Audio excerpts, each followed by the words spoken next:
بسم الله الرحمن الرحيم، والصلاة والسلام على أشرف الخلق أجمعين، سيدنا محمد وعلى آله وصحبه ومن تبعهم بإحسان إلى يوم الدين. أما بعد، أعزائي متابعي وزوار قناة تفسير الأحلام أبو عبد الله المصري، السلام عليكم ورحمة الله وبركاته.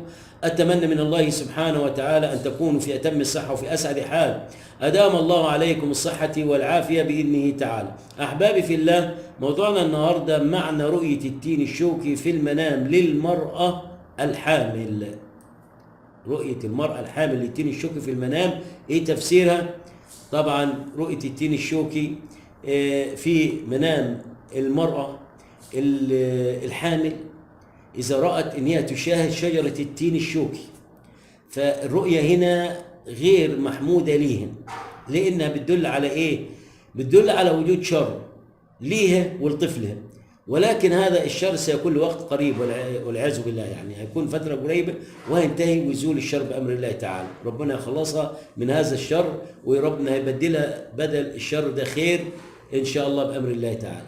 ولكن عندما تشاهد المرأة الحامل بأنها تتناول وتأكل من التين الشوكي، فهنا الرؤية عندما ترى المرأة الحامل تأكل من التين الشوكي، الرؤية طيبة ليها ولطفلها، لأنها بشرى بوجود خير ورزق قريب لها ولطفلها بأمر الله تعالى، وأيضا بشرى بوجود سعادة قريبة جدا، سعادة زوجية بينها وبين زوجها، وأيضا خير قادم إليها، ومرور حملها بسلام، ووضعها هذا الحمل بيسر وسهولة بأمر الله تعالى.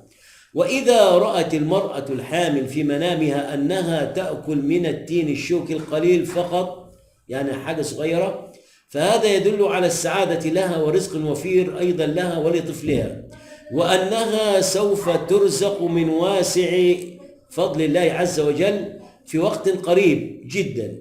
وأيضا إذا رأت المرأة الحامل في منامها أنها رأت التين الشوكي في منامها، وكان لون التين في المنام أسود، كان لونه أسود، فهذا يدل على اليمين الكاذب، وكما أن التين الأسود يدل أيضا على نزول المقام لصاحب المنام.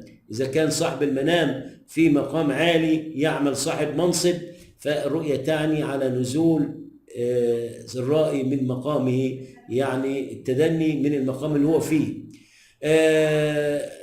وقد يصل الحال بها لتكون في مقام أدنى.